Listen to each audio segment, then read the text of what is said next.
kabar? Baik-baik aja. Nah, jumpa lagi di sini di pembelajaran etika profesi. Baik, kali ini kita akan mau belajar tentang etika profesi dalam akuntansi dan keuangan. Nah, tujuan pembelajaran kita yang pertama menjelaskan pengertian etika profesi, menjelaskan kode etik profesi, menganalisis ruang lingkup etika profesi akuntan. Yang pertama, A. Mengenal etika profesi dan kode etik. Jadi, sebagai salah satu profesi yang penting dalam dunia ekonomi, maka wajib hukumnya kita memahami kode etik untuk menjaga mutu dan kepercayaan para pengguna jasa. Terlebih lagi, kita yang berada dalam lingkup industri jasa keuangan, hal itu harus sangat dibekali, dibutuhkan dengan kode etik, pemahaman kode etik yang bagus ya.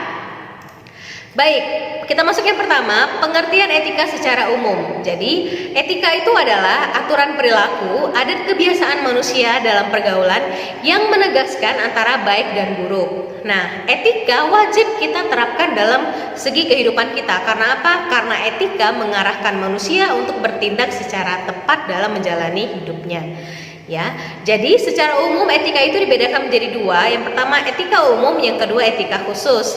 Nah, etika umum ini belajar tentang pedoman berperilaku, prinsip dasar moral kita dalam kehidupan kita secara umum. Kalau etika khusus itu dia lebih kepada penerapan prinsip moral dasar pada bidang atau kategori atau kondisi tertentu. Nah, etika khusus di sini dibagi lagi menjadi dua, yaitu etika individual yang mengatur tentang baik buruknya tingkah kita sendiri. Lalu yang kedua ada etika sosial. Etika sosial ini berarti berkaitan dengan antar umat manusia. Oke, itu pengertian etika secara umum. Lalu kita masuk yang kedua, ini pengertian profesi secara umum. Jadi apa itu profesi? Profesi itu adalah pekerjaan yang dilakukan dengan mengandalkan suatu keahlian sebagai usaha untuk menghasilkan nafkah hidupnya.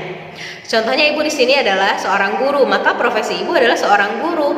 Pekerjaan yang ibu lakukan ini mengandalkan keahlian atau pendidikan yang telah ibu tempuh, dan profesi sebagai guru itu adalah salah satu upaya untuk membantu pemenuhan kebutuhan hidup dan kelangsungan kehidupan ibu sendiri. Jadi seperti itu namanya profesi.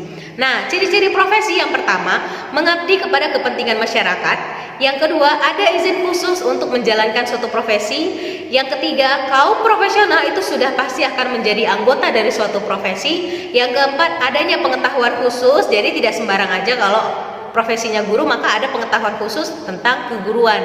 Lalu yang kelima, adanya standar moral yang sangat tinggi. Jadi di sini adalah ciri-ciri profesi ya, mengabdi kepada kepentingan masyarakat. Di sini maksudnya adalah kita harus meletakkan kepentingan pribadi di bawah kepentingan masyarakat. Jadi kalau sudah menjadi pekerjaan kita ini menjadi suatu profesi, maka itu harus mengutamakan kepentingan bersama, kepentingan masyarakat, seperti itu. Lalu yang ketiga, kode etika profesi. Nah, kode etik profesi itu adalah pedoman tindakan, sikap, dan perilaku dalam menjalankan tugas dan kehidupan sehari-hari. Dalam pelaksanaannya, kode etik profesi ini menyertakan sanksi yang bisa dikenakan para pelanggar etik. Sanksi yang dikenakan ini bisa berupa sanksi moral maupun sanksi diberhentikan dari perusahaan tersebut. Jadi kalau kita telah melanggar kode etik profesi kita, maka kita harus terima dengan sanksi yang akan dikenakan kepada kita, seperti itu. Kalau sanksi moral itu seperti apa? Ya, itulah kalau sekarang kehidupannya sanksi moral itu bahkan lebih kejam daripada sanksi diberhentikan di organisasi ya.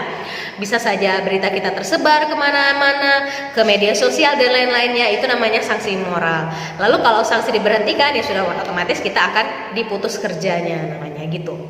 Lalu yang selanjutnya, tujuan kode etik profesi, yang pertama untuk menjunjung tinggi martabat profesi, yang kedua menjaga dan memelihara kesejahteraan anggota, yang ketiga meningkatkan pengabdian para anggota profesi, yang keempat meningkatkan mutu organisasi dan profesi, dan yang kelima mempunyai organisasi profesional yang kuat dan terjalin erat.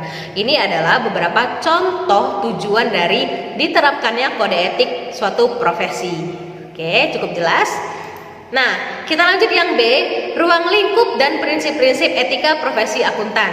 Jadi ada beberapa kebutuhan dasar yang harus kita penuhi dengan adanya kode etik ini. Yang pertama, kredibilitas. Kredibilitas di sini maksudnya adalah bagaimana orang akan mempercayai apa yang kita kerjakan. Itu seorang akuntan itu harus bersikap, kredibilitasnya itu harus cukup tinggi. Lalu yang kedua, profesionalisme. Itu sudah pasti, namanya bekerja itu harus menyampaikan kebutuhan atau kepentingan-kepentingan di luar dari pekerjaan. Yang ketiga, kualitas jasa. Jadi orang akan percaya sesuatu yang dikerjakan oleh seorang akuntan itu pasti sudah dikerjakan dengan standar kinerja yang tinggi. Itu namanya kualitas jasa. Lalu yang keempat, kepercayaan. Kita harus mampu membangun suatu kepercayaan dari para klien kita. Itu namanya kepercayaan. Oke, lalu kita masuk yang pertama, prinsip etika profesi Ikatan Akuntan Indonesia. Jadi, kode etik Ikatan Akuntan Indonesia ini dimaksudkan sebagai panduan dan aturan bagi seluruh anggota, baik yang berpraktik sebagai akuntan publik, bekerja di lingkungan dunia usaha, pada instansi pemerintah, maupun di lingkungan dunia pendidikan dalam pemenuhan tanggung jawab profesionalnya. Itu maksud dari kode etik IAI ini.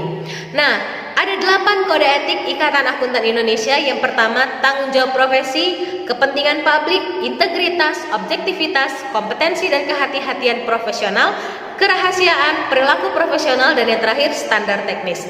Mari kita lihat satu persatu dari kode etik profesi Ikatan Akuntan Indonesia ini. Nah, yang pertama, tanggung jawab profesi. Setiap anggota itu harus senantiasa menggunakan pertimbangan moral dan profesional dalam semua kegiatan yang dia lakukannya. Yang kedua, ada kepentingan publik. Nah, seorang akuntan yang profesional itu berkewajiban untuk bertindak dalam rangka pelayanan kepada publik, menghormati kepercayaan publik, serta menunjukkan sikap profesionalismenya.